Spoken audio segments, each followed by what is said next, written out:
Como fazemos sempre, agora é a hora de pegar a sua caneta, o seu caderno de anotação, ou a sua Bíblia, se você vai fazer anotações nela, o seu aplicativo de notas no seu celular, enfim, aonde você vai escrever aquilo que Deus vai revelar ao seu coração, para que você não esqueça mais da profundidade da palavra.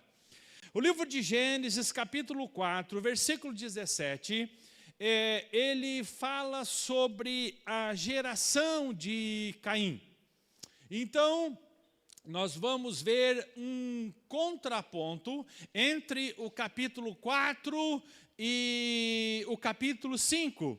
O capítulo 4 tratando de uma geração má, e o que essa geração fez, e o capítulo 5 tratando de uma geração que buscou a Deus, que é o segundo filho de Adão, Enos, e a descendência que ele foi gerando. Então, há um contraste entre os filhos de Deus, no capítulo 5, e os filhos do mundo, no capítulo 4. E nós vamos, nessa noite, aprender como parece que, às vezes, o ímpio prospera mais.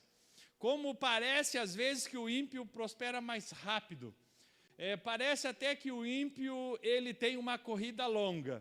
Mas nós vamos aprender nessa noite como isso tudo é vão, quando a gente descobre os verdadeiros tesouros, como Deus pensa e como isso se reflete em nós, para que nós passamos a pensar e agir segundo a visão de Deus. Quanto antes a gente entender o propósito de Deus e se adequar a Ele, o quanto antes a gente deixa de lutar, às vezes por circunstâncias, por guerras, muitas vezes perdidas. Porque muitas pessoas estão se esforçando e lutando segundo as leis do mundo e as guerras do mundo. E Deus não tem nada com essas leis e com essas guerras, porque Deus foi quem criou todas as coisas. E quem define de fato como as coisas funcionam é aquele que cria, que é o próprio Deus. Então, nós vamos encontrar aqui em Gênesis 4:17, a primeira manifestação de poder segundo a riqueza na Bíblia. Nós vamos encontrar aonde nasceu esse sentimento de que quem tem dinheiro tem poder e, portanto, manda nas outras pessoas ou define o que as outras pessoas são. E nós vamos aprender que isso nunca veio de Deus, porque o poder que vem de Deus é o poder de servir. Amém? Glória a Deus. Deus nos deu um poder sensacional, que não envolve dinheiro, que é o poder de servir. Agora, o mundo, o capítulo 4, que representa a humanidade decaída e sobre a influência de Satanás, quer passar um recado diferente sobre influência de dinheiro e poder. E aqui, então, nós vamos encontrar a pessoa de Caim, o filho mais velho de Adão. Ele aqui agora já expulso do paraíso, o pecado já tinha entrado na terra, e ele então, ele se casa, ele vai ter um relacionamento com a sua esposa, e ela fica grávida e dá à luz a um menino, a quem ele chama de Enoque. E se você está fazendo anotações, anote aí, Enoque quer dizer instruído. Amém? Glória a Deus.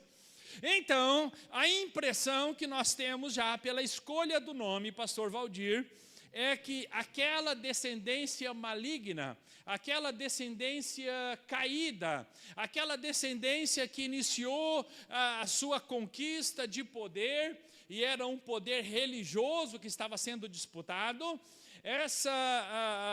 houve uma dominância onde se conquistou o poder pelo assassinato do irmão.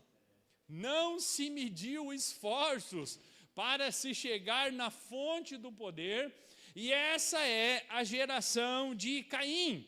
em que para essa geração não há regras, não há lei, não há moralidade, o que importa é o resultado. O resultado é que justifica e não os meios.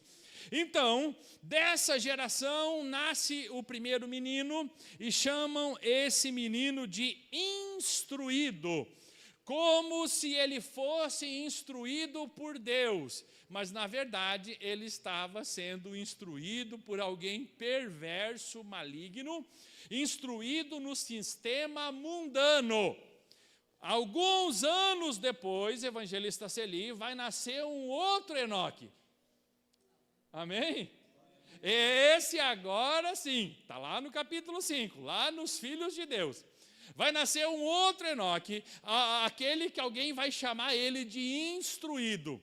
Mas esse sim, nasceu debaixo da graça, debaixo da oração, debaixo do sacrifício, debaixo da lei de Deus, e foi alguém que de fato se destacou em sua geração, que eu vou falar daqui a pouco. Então, nós vamos encontrar aqui Caim, então, com a sua esposa, e tem um filho, e chamam esse menino de Enoque, que quer dizer instruído. Tem um ponto, e agora começa a visão do mundo sobre prosperidade. E o texto diz assim: e Caim edificou uma... É interessante que dos filhos de Deus, lá no capítulo 5, irmão solidário, não há descrição de nenhum dos nomes ali, alguém edificando uma cidade. Amém? Glória a Deus. Nós temos ali nomes e filhos e netos e uma geração fantástica de adoradores e buscadores de Deus no capítulo 5, pastor Valdir, mas ninguém está construindo cidade. Ninguém está construindo coisas humanas que tenham aparência de poder e riqueza com o fim de domínio, de dominar outras pessoas. Mas Caim, quando nasce o seu filho, a primeira visão dele é: o meu filho tem que ser ruim que nem eu, mas ele precisa ser adorado pelas pessoas e eu vou comprar a fidelidade das pessoas. E para mim comprar amigos, né? Os irmãos aqui sabem que quando você era do mundo e você comprava um fardinho de cerveja e 1 quilo de carne, você estava rodeado de amigos, né? Amém? Glória a Deus. Quem lembra disso, né? Mas no dia difícil, no dia da doença, da dor, da dificuldade, esses amigos sumiam, né? Então agora esse homem, para estar rodeado de amigos, o que ele faz, Regina? Ele constrói ele diz assim: vem cá, o que tu vai te preocupar em construir uma casa? Eu vou te dar uma casa para ti.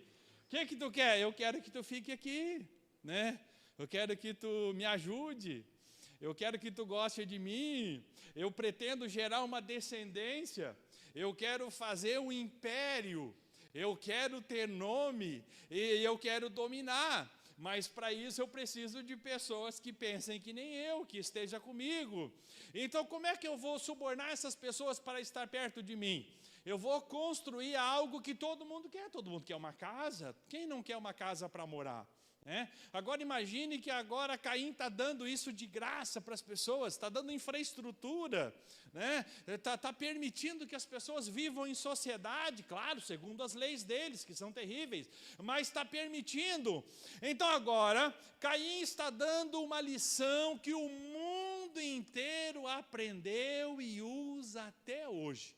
A lição do dinheiro como poder para dominar as pessoas, não para servir, para dominar. Por quê? Porque o dinheiro faz bem, claro, dinheiro é importante, não tem dúvida, mas por que Deus nos dá o dinheiro? Deus nos dá o dinheiro para que a gente sirva as pessoas, sirva o reino, sirva a nossa família. Todo ganho financeiro tem por fim o serviço. Amém? O ganho financeiro com fins de domínio nunca foi a visão de Deus. Nunca foi a vontade dele. Então ele agora, diz a palavra de Deus que ele edifica uma cidade e dá um nome a ela, o nome do seu filho.